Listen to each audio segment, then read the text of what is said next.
Hey there, welcome to the Valiant Entrepreneurs, the podcast that you must watch and listen to every single week if you want to be an entrepreneur. Now, on this week's show, we are going to be discussing sales and sales objections. We're going to be talking out to handle those objections so that you can make more sales in your business. And we're going to be talking about New Year, New Me. Is it a thing, and do people actually really give a shit?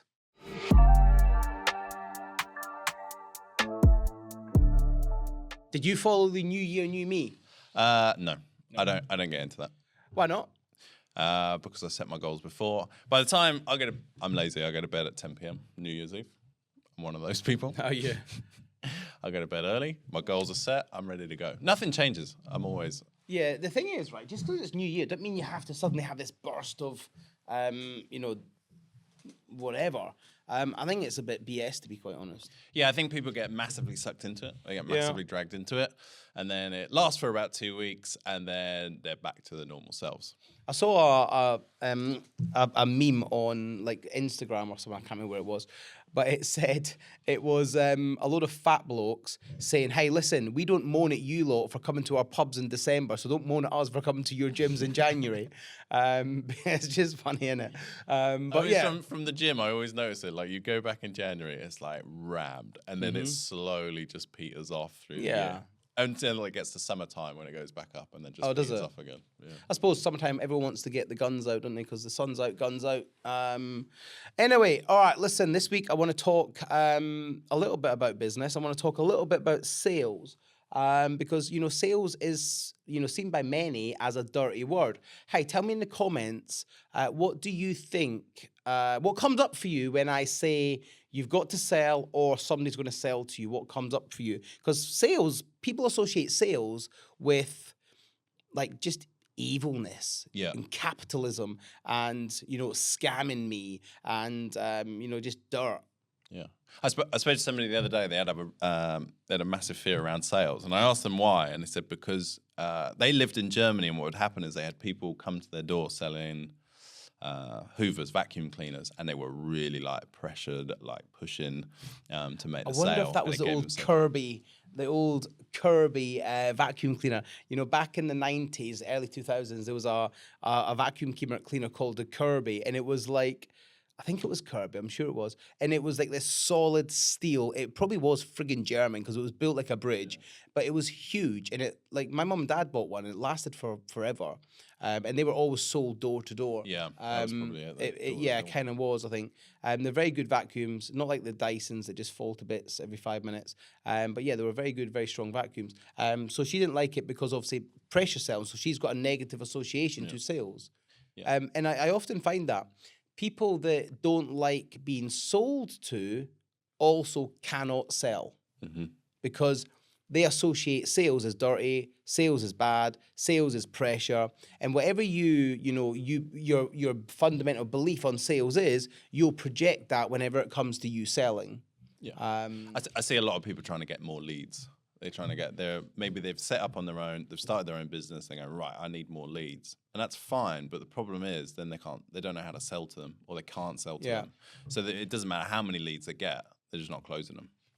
Yeah, 100%, I agree with you. Like, so one of the biggest problems that everyone has is, in business, you need two things, right? You need to generate leads and you need to be able to sell to them leads. It is that simple. It doesn't matter if you're selling mobile phones, right? You've got to be able to generate leads for people interested in this and then have somebody who can sell this. Simple, yeah? The marketing side of things will take care of a lot of we call it heavy lifting. So heavy lifting is, the marketing side will take care of the heavy lifting, which is getting people, giving them the desire to want it. So when they come to you, they're warm, they're warm or even hot. And then it's just a case of nudging them over the edge, and then, they buy the phone or buy the product or service. Right? The biggest problem people have, especially when it comes to new business, is they're all about, okay, just give me leads. All I want is leads. But then they don't have the processes, systems, and automations or the people on the phone to actually turn that lead into money. So what can we do about that? Well, it comes down to handling objections. I think that's where people get stuck because people start going, oh, I need to think about it, or I don't have money, or I don't have time. What would you say is the most common? Like, obviously, we've got a business and we sell training programs and we sell training courses to come and work in our business and to learn from us. And what's the biggest objection that we get? I don't know. We might have different ones, but I think people say I need to think about it. Let me think about it. So what do they need to think about? Because that's a big, I need to think about it. That's big. What part? Like, we're going to have different ones, definitely, because I've got 2 or 3 that always come up. So what's the, I need to think about what? But that's the objective, because it is just BS. They don't need to think about it. They've been thinking about it for 5 years. Yeah. Right. So that's the question. That's the point where you got to go, okay, well, what part of it do you need to think about? Yeah. And they usually don't have an answer because they realize then it suddenly becomes clear that actually they've had all the time in the world to think about it. Again, most of the people, like, listen, we don't run like a boiler room type sales environment. That's not who we are. That's not what we do.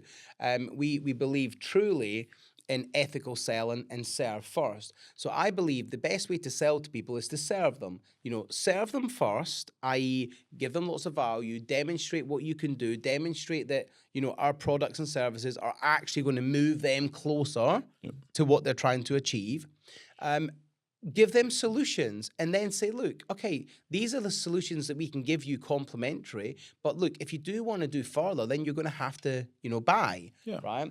Now, often, a big objection I've got, right, and it's in the training specific industry is, I've done training with other people. It's a huge problem, right? I've done it with other people. And I'm like, okay, well, if you've done it with other people, why are you on the phone to me? Like, if you've done it with other people, why are we speaking? Because surely, if you've done it with other people and you believe that that training program was amazing, why are we speaking? Because you should be successful by now. No. Right? And it's a common problem. And people can't get it out of their head that perhaps they might have made the wrong decisions, right? And they seem stuck on that, okay? And the other one is, a big common objection is, I haven't got the time, or now's not the right time, okay? Now, it's never the right time. When's the right time to start a business? Well, it's really never, because, it just isn't. So you have to learn to overcome these objections. But what would you say is the easiest way to overcome any objection? Ask a question straight away. You obviously acknowledge it. If somebody goes, I don't have the time right now. It's like, okay, awesome. I understand you haven't got the time right now. Fine. And then ask a question. It's like, okay, well, when are you going to have the time? Or what do you mean when you say you don't have the time? Yeah. Then you got to start digging deeper. I think the biggest mistake that people make is they're talking too much in their calls. They're talking, and they're not getting the prospect. The salesperson? The salesperson's talking all the time. So the salesperson goes into a little bit of, he's just trying to sell. Yep. Right. What the salesperson needs to do is flip the script and put a question back to the prospect and get them talking. Because otherwise the prospect's going to feel like you're not listening to them. Yeah. Have you ever had a bad salesman on the phone where you're trying to talk, you're trying to respond, but they just keep to the script and they keep trying to, cut in and bring you back into what they want? Yeah. I just shut down. I just go, I can't be bothered. Yeah, same. Yeah. I've had it many, many times. I had it recently. I was actually in my office a couple of days ago and I was speaking to somebody about a software that I was looking to buy. And you can tell that they've got scripts. You can tell that they've got a very much path they want to keep me on. And in my head, I'm like, okay, listen, I'm a buyer. I'll buy your software, but I want to know that it actually works from what I need. So let me speak to tell you what it is I need. And she wasn't interested. All she kept telling me was the benefits and how it can help me, but she didn't even understand my business. She didn't understand what I want it for. She didn't understand any of these things. And in the end, I said, listen, I can't be bothered listening to you anymore. And I just put the phone down, right? But the point being is, if she just took, 5-10 minutes to actually understand what it is I'm looking for. Because sales is about, providing a product or a service that fills a void in somebody's life to help them move closer to what it is they're trying to achieve or do, surely. Yeah, I agree. Yeah. So if you're not prepared to learn what it is they actually want and you're making assumptions that this is what they want, then surely that's fucking shit sales. Yeah. And that's what most salespeople do, right? They're not actually selling very well. They're doing it on mass marketing, they're doing it on mass numbers, and it's just a case of let's just ram our products and services down that person's throat, and eventually, if we ring 100 people, 5 people might buy. Yeah. But how about you get better at selling and ring 20 people and 5 people might buy? Mm-hmm. It's much more better. Yeah. I went really high pitched. I don't know why. But. Instead of getting more leads, get better at sales, and then your conversions will get better. You'll have more money, and then you'll be able to pay for more marketing and do it that way. And even this morning, I was making calls, and I used to be terrified of sales. I fucking hated it. Why did you hate it?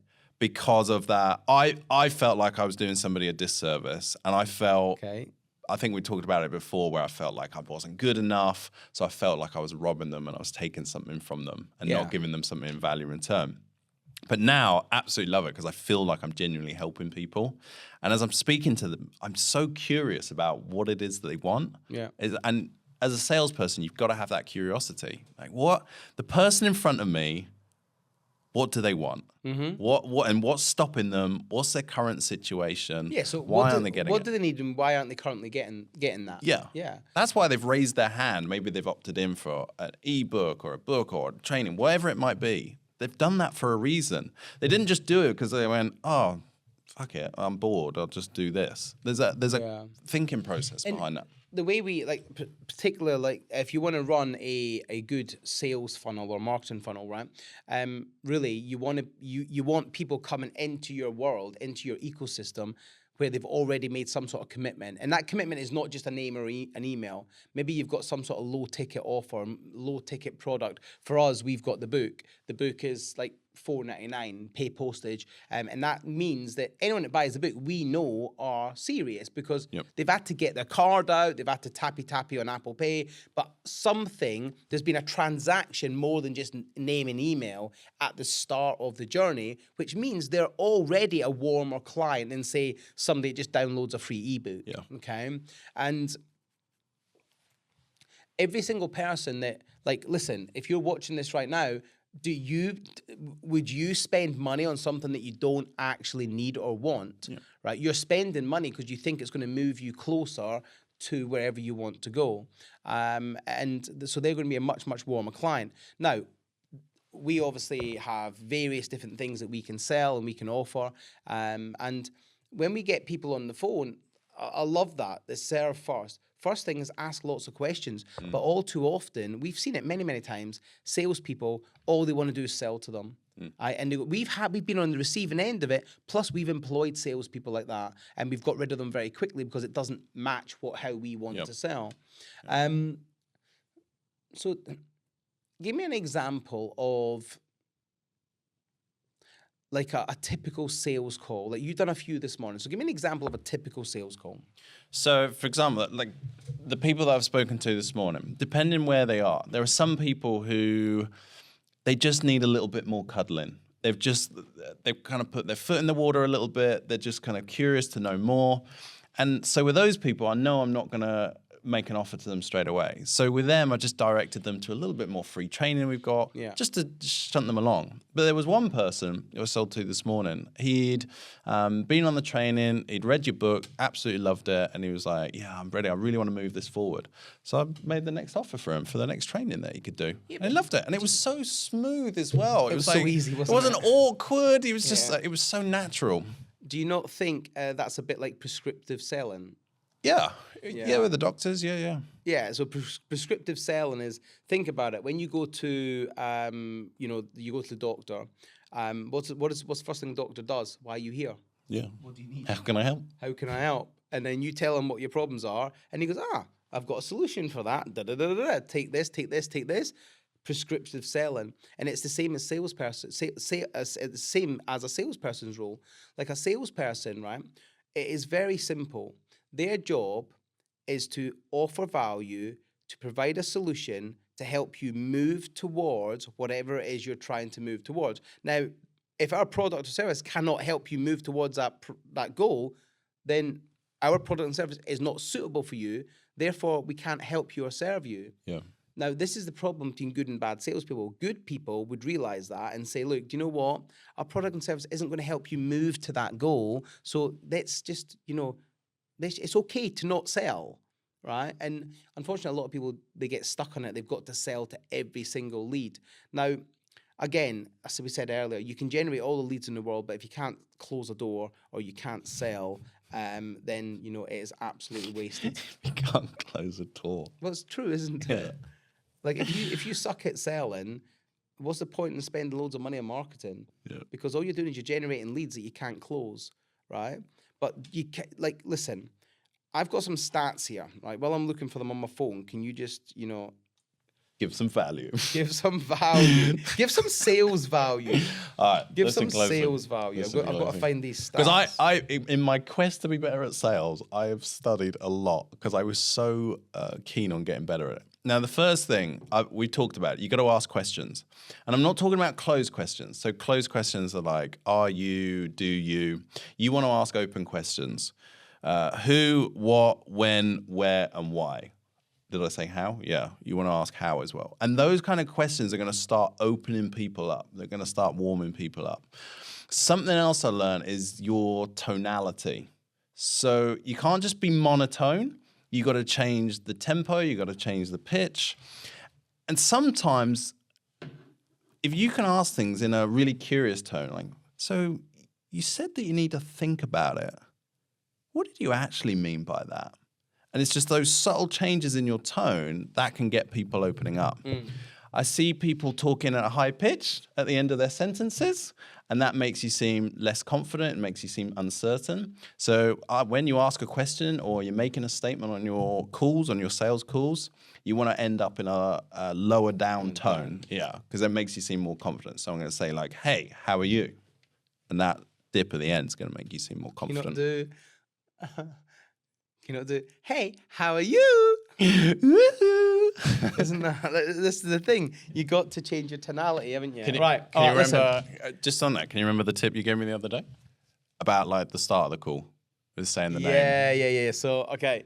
So I'm going to give you a tip in a minute of how to instantly, get your client to warm to you, right? Instantly. Right? Most people do sales calls completely wrong. All right, let me give you some stats though, okay? So understand this, right? When you are marketing and you're trying to attract people into your business, whatever you sell, whatever you promote, whatever, that person is a shopper. They're a window shopper. There's a couple of stages of window shoppers, okay? So you've got problem aware. So somebody who's aware there's a problem. You've got solution aware. Somebody who's aware there's a problem and knows there's a solution out there and knows that you might be one of the solution. And then there's a delusional. People that are just mindlessly scrolling and accidentally clicking on links and thinking, oh, that's interesting, okay? Now. Or forgetting they bought a book. Or people that forget they bought things. Yeah, well, they're the delusional ones, okay? Next, okay? I want you to understand this, right? If they've bought or clicked or done something on your page, they've done it on many, many other people's pages, okay? Understand that. So, my phone's gone locked again for some reason. Let me unlock that. So here's some stats. Right, now I've done thousands of sales calls and I've tracked and studied and, calculated and things like that, okay? So 45 to 55% of the sale goes to the first responder. So when somebody fills out an opt-in page on your book, or on your website, or they click on a landing page, or they request more information, 45 to 55% of the time, the person or the company that phones them first will get the sale. 55% of the time. So if you're waiting, like I had somebody come to me once and say, look, Alasdair, I'm not able to close sales. Every time I phone them, they've already bought. And I'm like, okay, what's your time from when they fill the form out or they express interest to you contacting them? And he goes, well, whenever my diary is available. So like up to 7 days. And I'm like, well, you're a fucking idiot. But you're waiting 7 days before you speak to somebody who's said, hey, I want to give you money. And he's like, yeah, but I'm busy. I'm like, doing what? And he goes, well, I've got property viewings. Move them. Are you a fucking idiot? Right? And I'm like, come on, wake up. Like, you should be speaking to these people, like, honestly, within the first hour.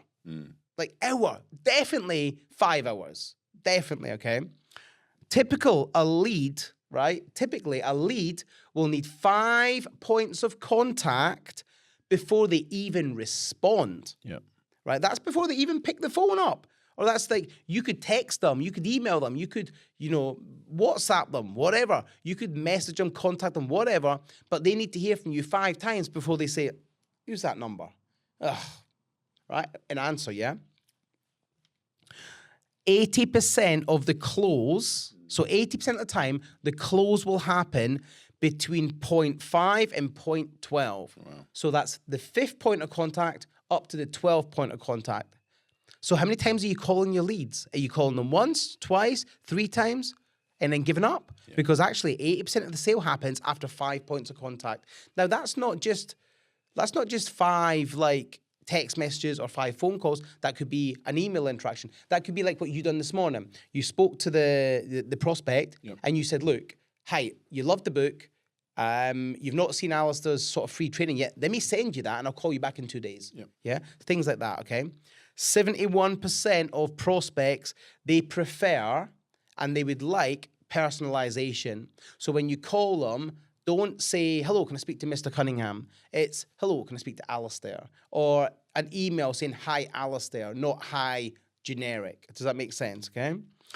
400% more likely to convert and buy off you if you contact them within the first 6 minutes.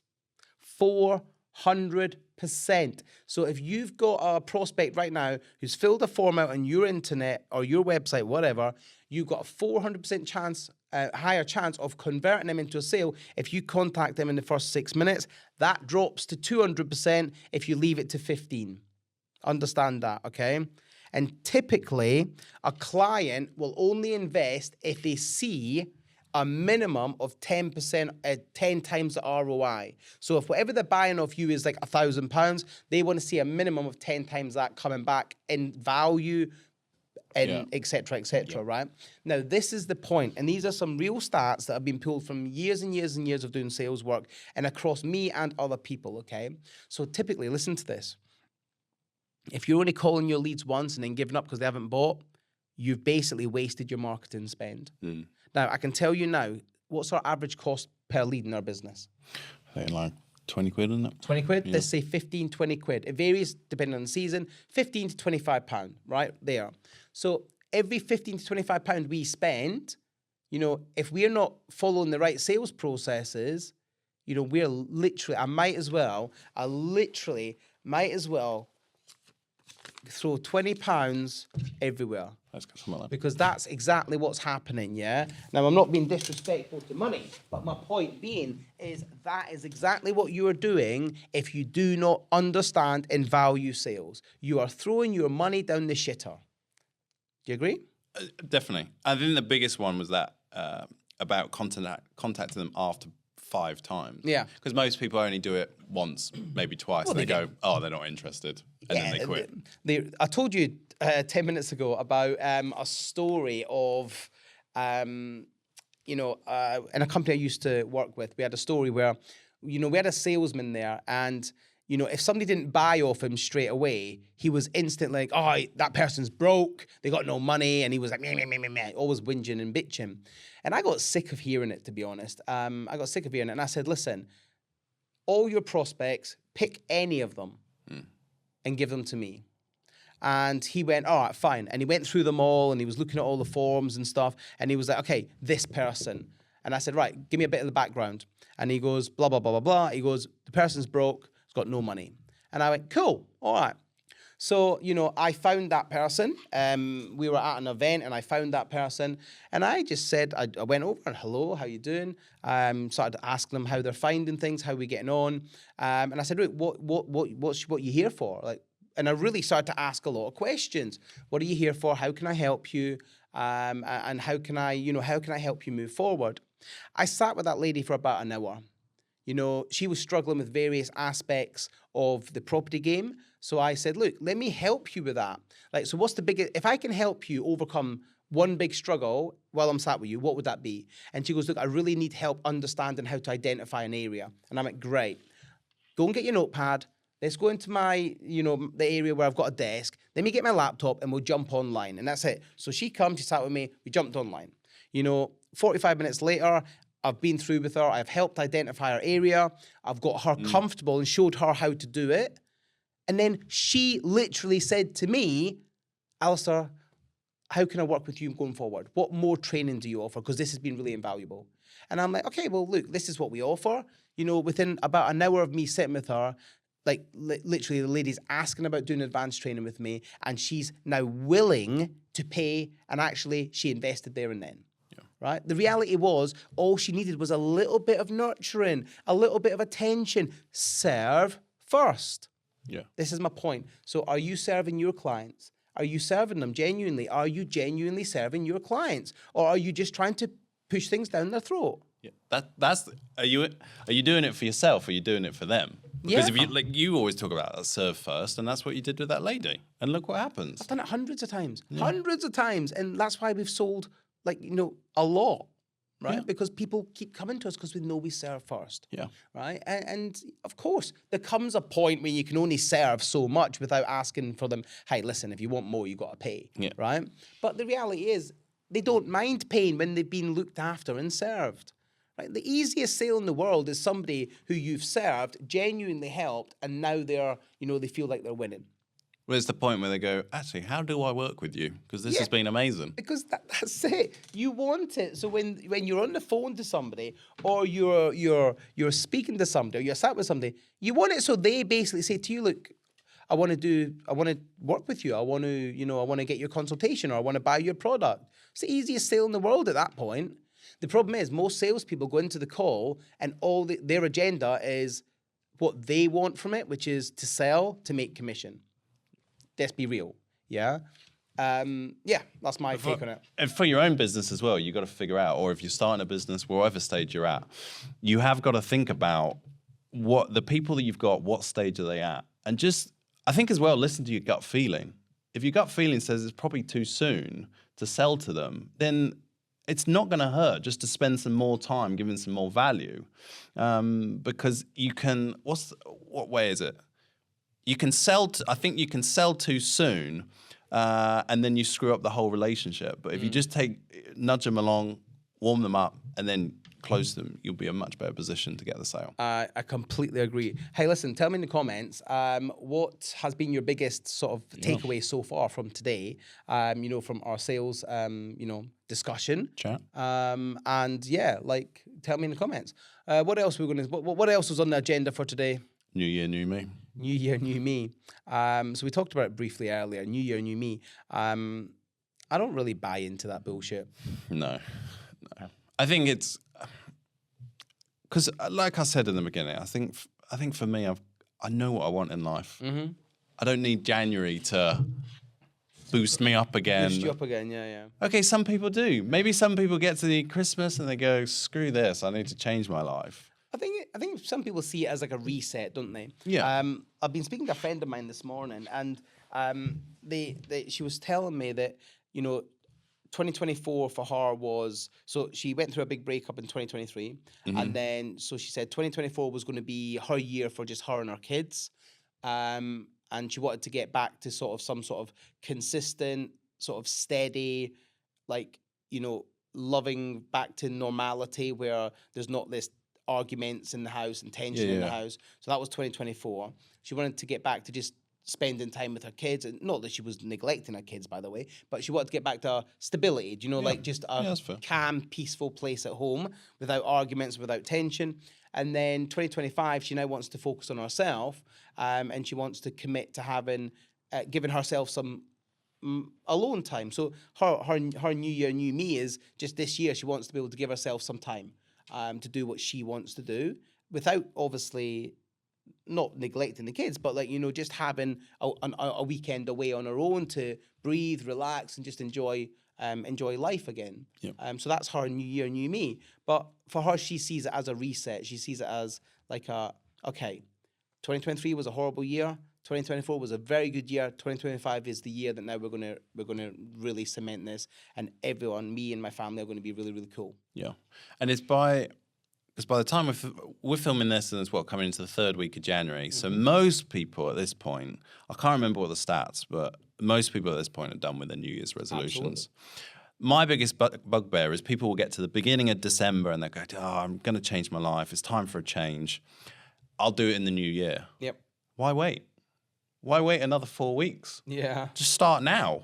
You still enjoy Christmas and New Year. You can still, but you can make the decision and change your life today. You don't have to wait. It's like people who want to start a diet and they go, I'll start it on Monday.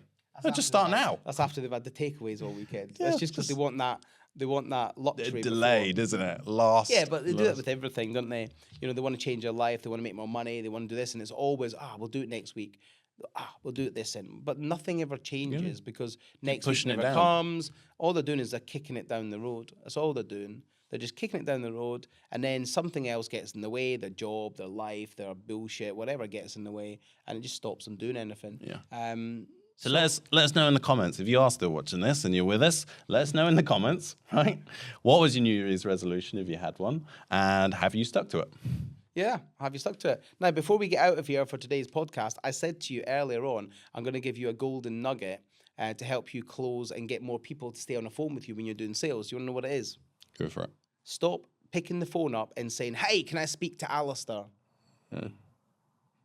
Because what happens when somebody phones you and say, hey, can I speak to James? Or hey, can I speak to Malachi? What happens? Right? You instantly get put off. Instantly. If anyone phones my phone, anybody, and goes, hey, is that Alasdair speaking? My instant reaction is, who the hell are you? Or who's this? I instantly get my back up, okay? So instead, why don't you pick the phone up and go and say, hey, it's Alasdair Cunningham here. Could I speak to X?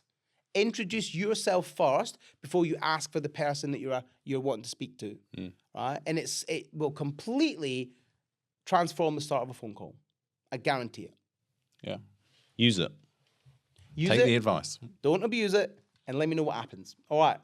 Thanks for joining in. Thanks for being here. We love the fact that you're here all the way to the end. Hey, listen, type potatoes in the comments if you heard this, because then I'll know you were here to the end. If not, see you next week. Take care. Thanks for watching.